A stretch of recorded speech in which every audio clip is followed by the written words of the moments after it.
Hello everybody, welcome and thanks for coming. For those who don't really know me, I'm Janette. So 21 years ago, together with my partner at that time, we thought that it's actually a good idea to create the PanAmericana, the Pan-Am or PanAmerican Tour, as a guided RV tour. It didn't exist back then, and I have always loved to do something like new that's not around, and I've never thought that this might become my life. Some facts about the tour: so we always start in November, which is springtime in Argentina, the southern hemisphere, and the tour lasts 200 days. It's 6.5 months. That's the normal duration. But if you start right before a pandemic, it might be a little bit longer. So the tour I'm about to show you with this group, in the end, I ended up spending almost 19 months. It's actually longer than you guys have been sailing since you left Belfast. So as you can imagine, we really grew as a community. So it was a really special tour for me. So this is the one I'm going to talk about now.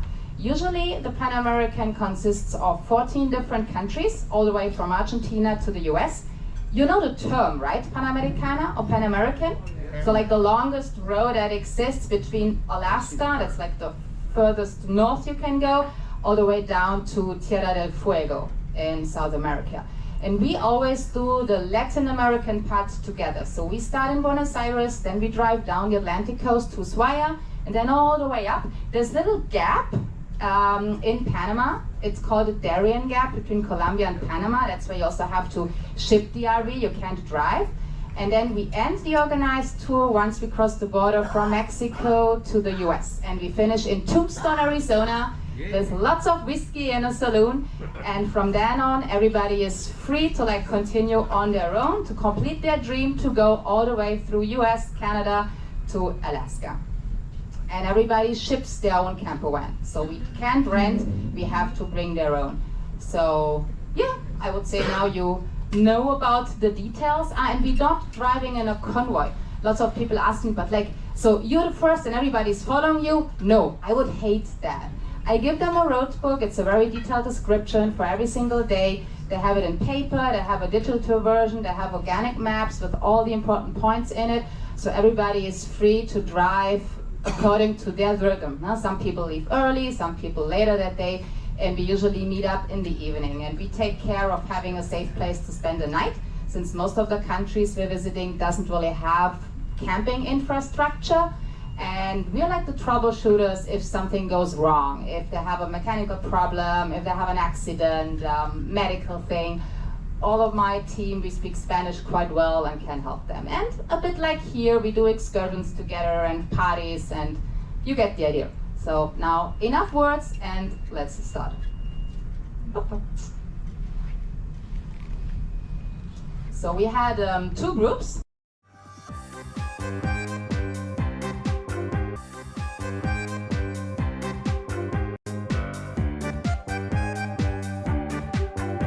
So we start in Argentina, Buenos Aires, where you've also been with the Odyssey. I love this city. And after 4 days in the city, we are all happy and excited to receive our camper vans in the port a little bit further north.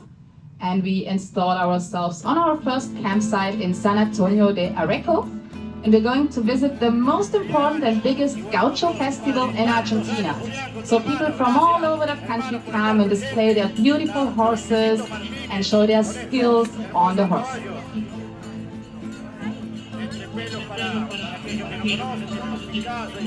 Everybody's dressed well for the event. Photographers have it. And even the smallest are already participating in the parade. Aren't they cute? And then we're ready to hit the road. Patagonia is waiting. And this is what I love about it. It's freedom and having your home with you all the time. It's a bit like you guys on the Odyssey. You travel the world, but you always feel at home. That's the same feeling I have with my RV, and I love that. And every morning you wake up and have a different view. Isn't that great? I love that. One of the biggest parrot colonies, where we're spending a night close to Carmen de Patagones. That's the Valdez Peninsula, famous for the whale watching.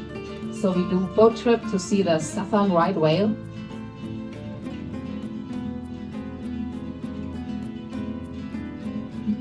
You've probably seen those in Alaska?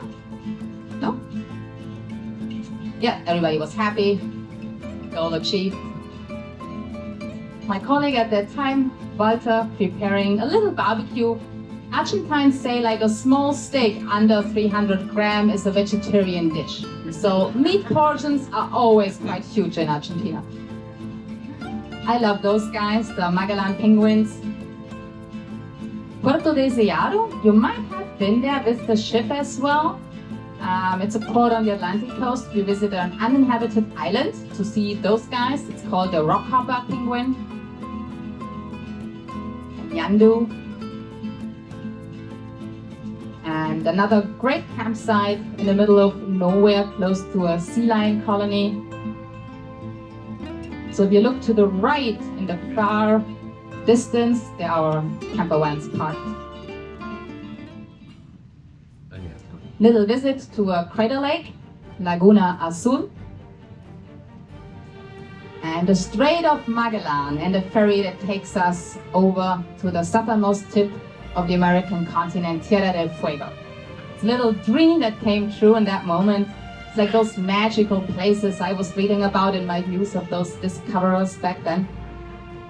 And here we are, Tierra del Fuego, the island that is owned by Chile and Argentina. That's my home on wheels.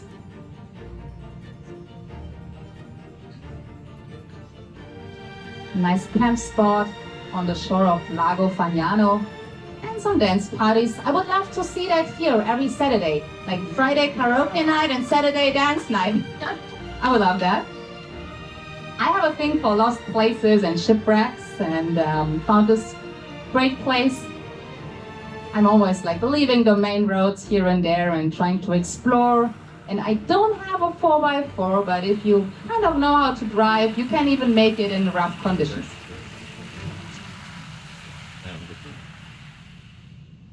The king penguins. There's one colony in Tierra del Fuego. Usually they live further south in South Georgia. And the ferry takes us back to the mainland in Chile. I've heard of some guys who went on the excursion to one of the most beautiful national parks in Chile, Torres del Paine. We usually spend 3 days there and just exploring and wandering and hiking. And it's a tradition in Germany around Christmas to have hot wine, so we would do that and have a drink from time to time and celebrate life, which is always a good idea. And those views. Go on some hike trips. People who want to go by themselves can, others join us. Everybody's free.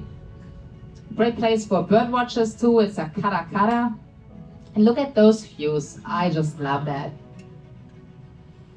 If you get up early, it's always worth it. Usually there's no wind, so like the perfect reflection. There was gray glacier.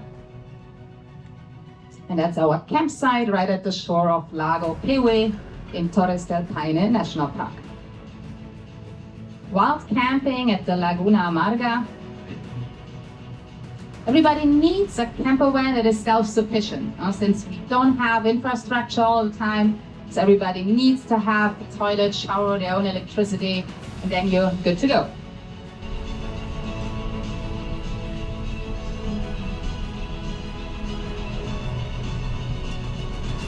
There are probably more sheep than people in Patagonia. That was a really big truck, 6x6 actually. He was from the second group. And we are spending a night in the middle of nowhere on a local sheep farm.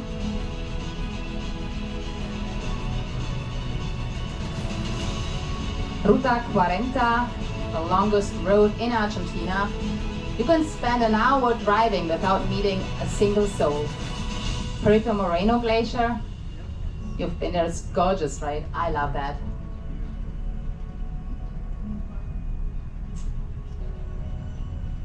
We had whiskey on the rocks in the evening with real glacier ice. My partner, Uwe, ex-partner, but we still work together, is guiding the other group. Sunrise at Fitzroy and Cerro Torre.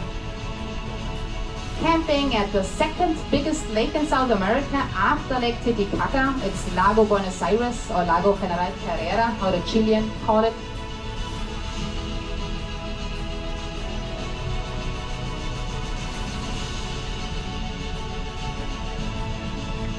And we cross El Bolsón and Los Alerces National Park.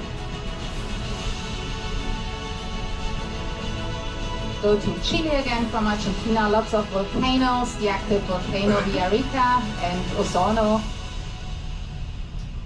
And this makes for a great camp spot to spend the night.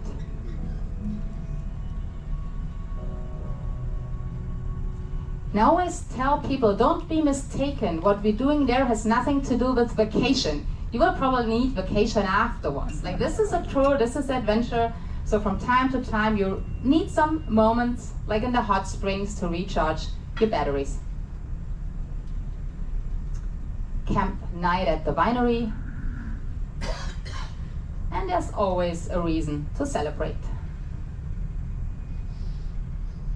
Then we're already in the middle part of Chile. We reach the Chilean capital, Santiago de Chile.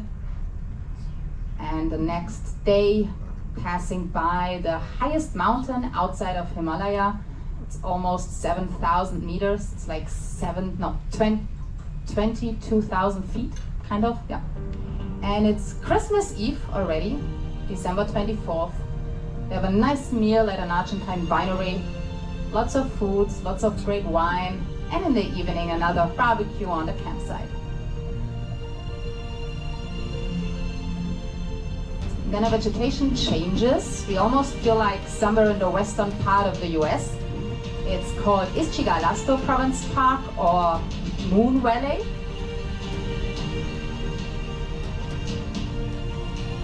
And everybody's a bit excited because the next day a really special road is waiting for us.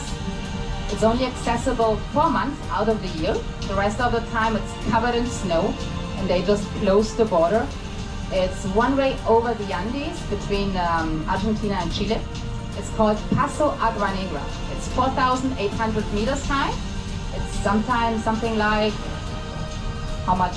17,000 feet, probably. It's high. So it almost takes your breath away. That's how beautiful it is.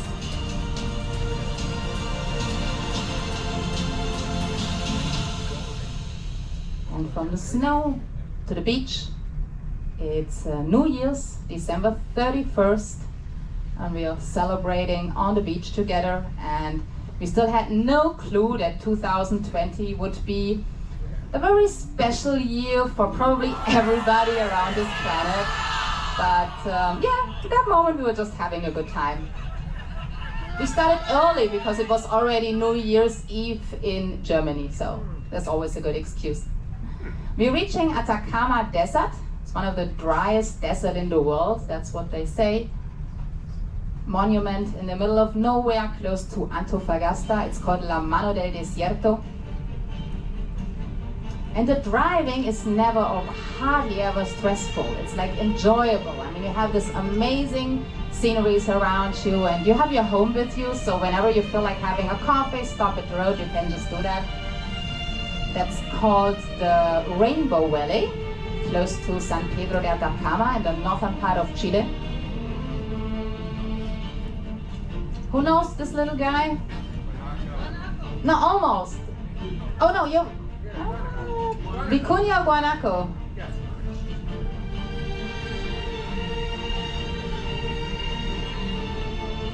Here we are on the so-called Altiplano, which means high and flat. It's about 4,000 meters high, and all those mountains are like over 6,000 meters high.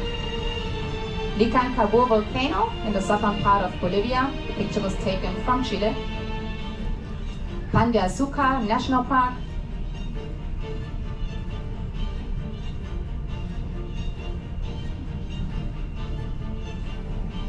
Not a lot of traffic.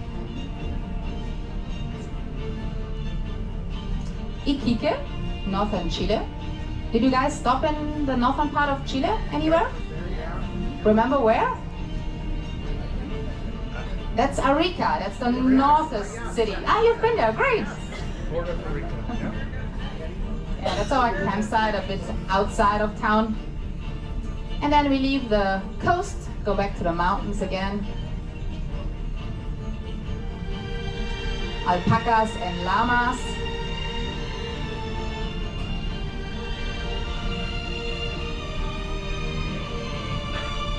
That's a vizcacha. It's from the same family than the mouse.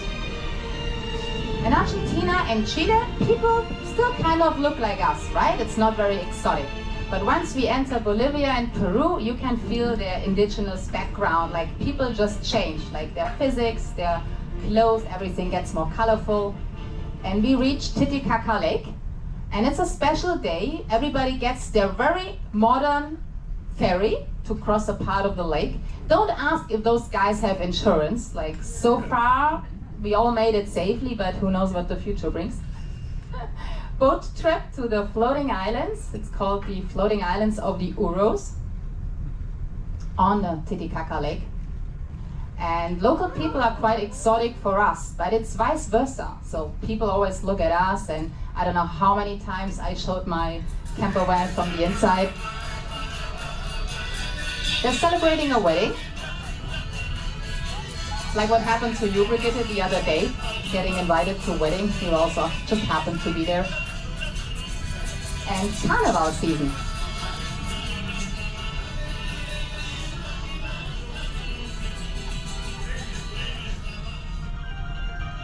Yeah, I got lucky. I was just driving by and they were filming for a video clip for her song. So they're called Cholitas. For me, the most beautiful city in Peru, Cusco.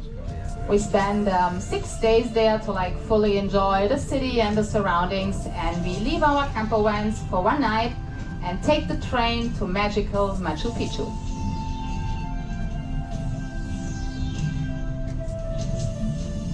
Yeah, for some of my guests, a little dream came true.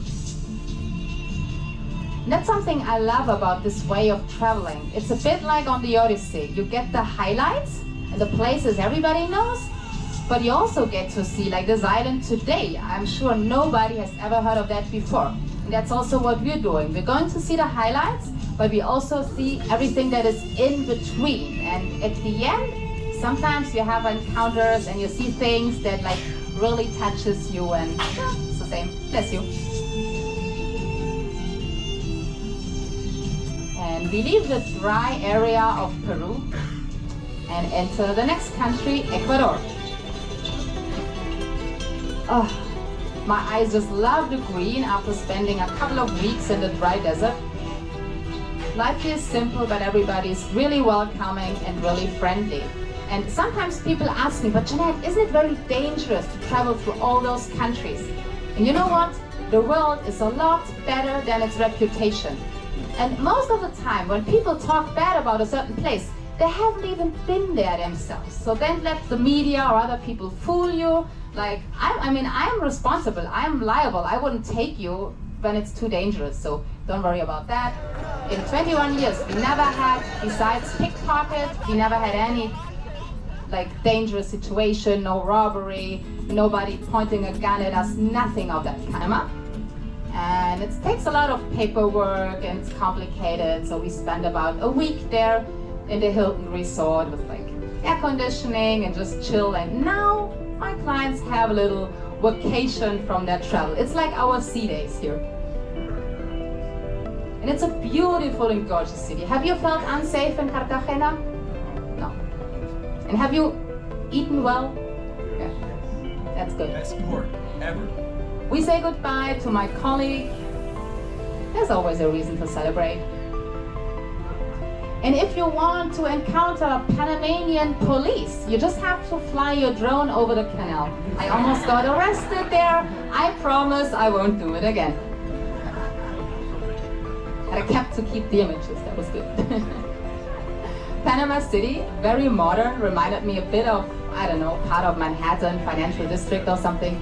And we're happy to have our camper vans back, and we are back on the road, enjoying some of the most beautiful beaches of Panama and Costa Rica on the Pacific side.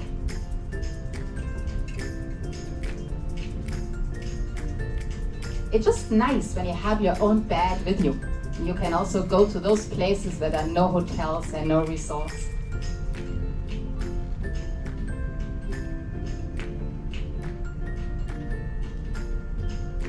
And we've reached the land of Pura Vida, Costa Rica.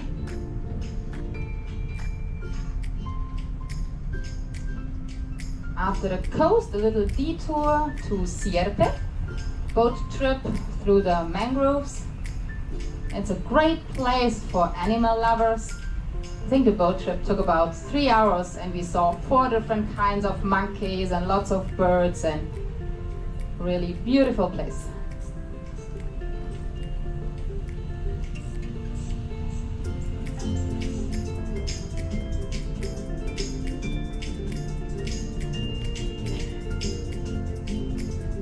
I think here we don't have to argue about the gender of this guy, right? It's all clear. And then it's March the 14th, 2020. We're in the middle of an excursion when I finally get a message on my phone that some of the borders further north just closed for indefinite time. And yeah, we had lunch a couple of hours later. I contacted the embassies. I was like 100% like working, my head was spinning.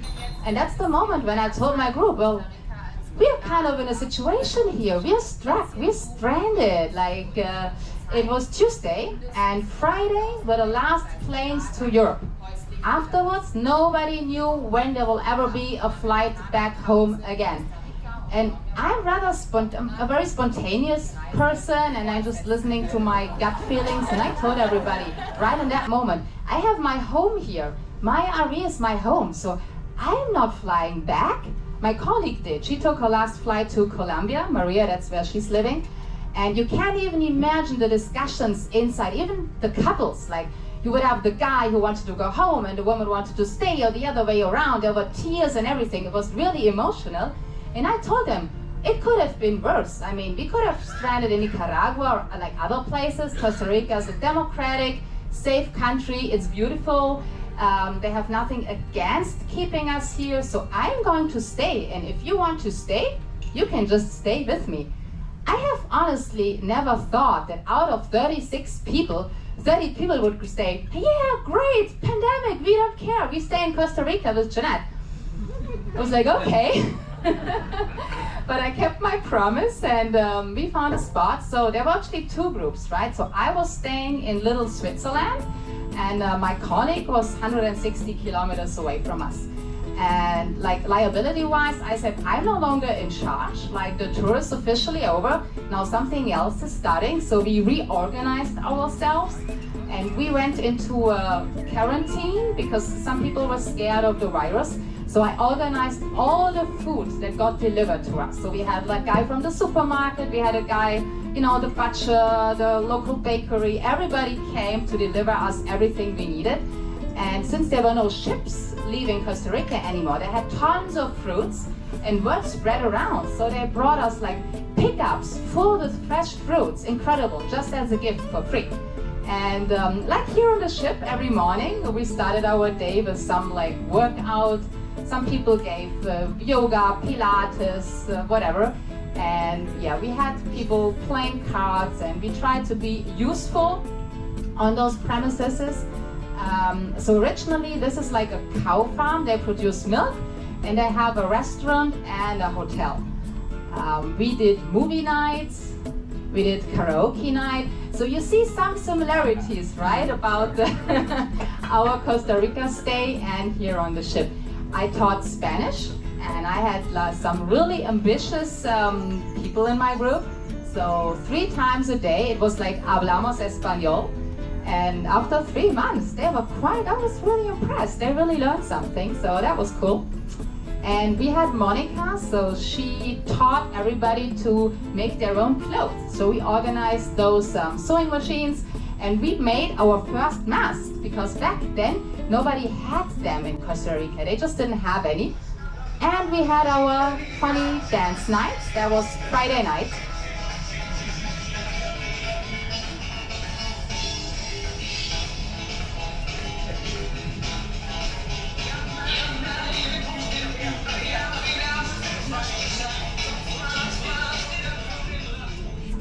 we were lucky. We were really in a beautiful spot close to Arenal Lake, La Fortuna. So we basically just had to cross the street and we were able to swim. And we went into the woods to cut bamboo to make this floating thing, to make the access into the water smoother. So that was a really nice thing. I went swimming every day. I loved it. And some people in our group were really worried about the whole pandemic. Like, will there be enough food? Will there be like everything available, what we need? So we had this idea to like make our own food.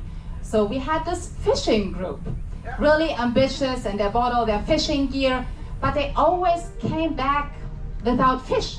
So I was joking, like, you're just going to feed the fish, you're not going to catch them. So I was like, okay, this fishing thing, it doesn't work. We make it my way, let's make a vegetable garden. So we became the permission to like, work this field.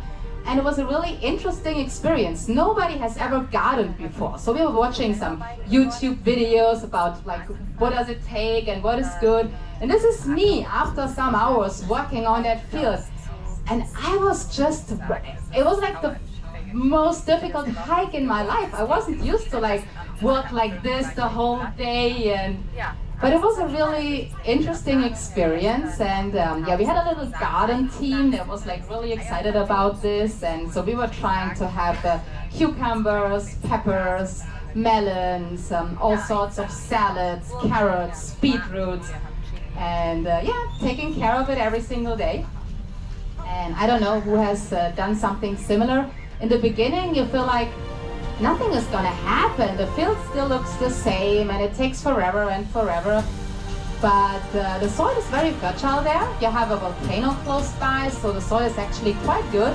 So it doesn't take much, and there's enough water, it rains enough. So pretty soon we were able to see some progress.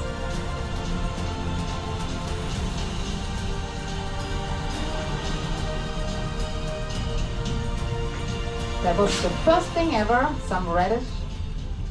And the first cucumbers, our own organic production. And with the cucumbers it was funny, like the first ones, we were so excited. But they were growing like crazy. We had more than 100 cucumbers every single day. Cucumbers were coming out of our ears. Like, we harvested more than 2,000. Nobody could see them anymore. So I came up with all creative recipes you can imagine. I just did. It's good for skincare too. In the end, we were just like trading it for something else at the local market. Our watermelons and but I think the project garden was quite a success. So I was happy, I had all my organic food there. And then the rainy season started. And when there's rainy season, it's raining. It's a good test if your camper van is really like, doesn't have any leaf or... And then it's Easter. So on this ground, the property was huge actually. There was a small chapel, so we had a little church service. And we met for a drink afterwards.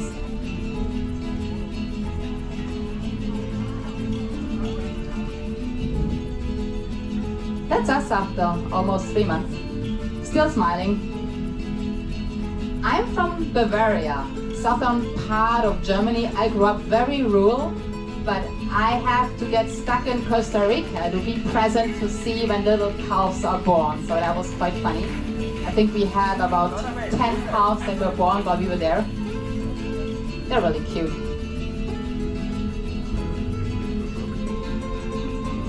This whole place was founded by a Swiss guy who married a Tika, a woman from Costa Rica. And every now and then I was talking to my mom and talking to my friends back home. In Germany there was like something called like a lockdown. You weren't allowed to do anything. Everything was closed. It wasn't even allowed to like meet two other people that were not living in the same household. And I was like, well, I have to hang up now. We have a party tonight and some dancing going on. So we were just living in this bubble. It's a little bit like on the ship. Like there was this background noise of all these crazy things that were going on in the outside world. But we were just having the time of our lives. And this was honestly some of the best times I had in my entire life. It's hard to explain, but the community that grew, it was just amazing. Yes, yeah. If you really want to know what this is about, yeah, you can ask me sometime. And yeah, some girls would come up with like crazy stuff. So that was like the final of some play that we're doing. So they were like doing their cheerleader thing. Yeah. So we had our routine, right? Like we did the sports, we met for Spanish and dancing and karaoke. And every Friday I was like giving them updates about the whole Corona thing. They wanted to hear, okay, like the virus is disappearing and borders are opening up again. But that didn't happen. It was all the opposite. You had the impression that it's getting worse and worse and there was just no end in sight. So after almost 4 months, some people became homesick, and I mean, new grandchildren were born and they couldn't see them, and so some people wanted to go home. And there actually were some flights over the United States and Canada. There were absolutely no direct flights to Europe, but there were flights to Canada. So some people, after almost 4 months, decided to go home. So we had a little goodbye party, and I was doing a video diary, so that's me like very emotional before our final night together. And yeah, it was a very special moment, and we all agreed that if this virus ever disappears or if it gets better, we will continue this Pan-American dream. We will continue the trip. And yeah, but nobody knew back then. That is Monica presenting the dresses they made. I was actually jealous. I thought they would just do like boring stuff. I wasn't participating. But when I saw the dresses they made, I was really impressed and I really like it. So they were inspired, of course, by the colorful plants and nature in Costa Rica. And they wanted to be prepared in style, matching masks. We said goodbye to our hosts, Silena and Stefan, who gave us a home in those crazy times. And yeah, since most of the people left their RV in a storage and went back home, 7, including myself, stayed in Costa Rica. And we spent another month there and then finally started to explore and travel around in Costa Rica. And that day everybody was emotional and sad, and even the sky was reflecting it. It was pouring.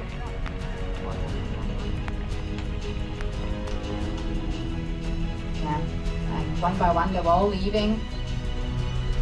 So that was in July 2020. And we said, we will just try and hope for January 21. In January 21, if somehow the borders are open, we all gonna come back and continue our trip. And that's what we did actually. But that's another story. I'm not gonna tell that tonight.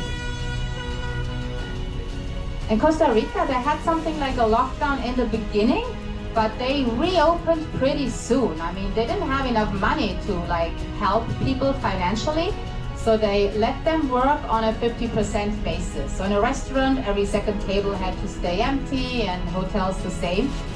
So we were able to travel and explore this beautiful country. And all those animals, I mean the national parks, they were empty. Like there were no other tourists because everybody left. And back then, Costa Rica didn't let new people get in. They reopened, but later on. So we got to see a beautiful side of Costa Rica for a couple of months until the rest of the group came back in January 21.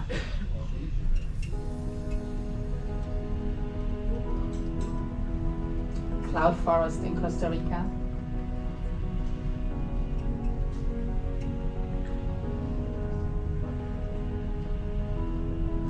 So this was just a good example that sometimes you just have to follow your heart and your dreams. And like you, I mean, all of you, you're living the dream. And I'm sure you had those conversations with friends.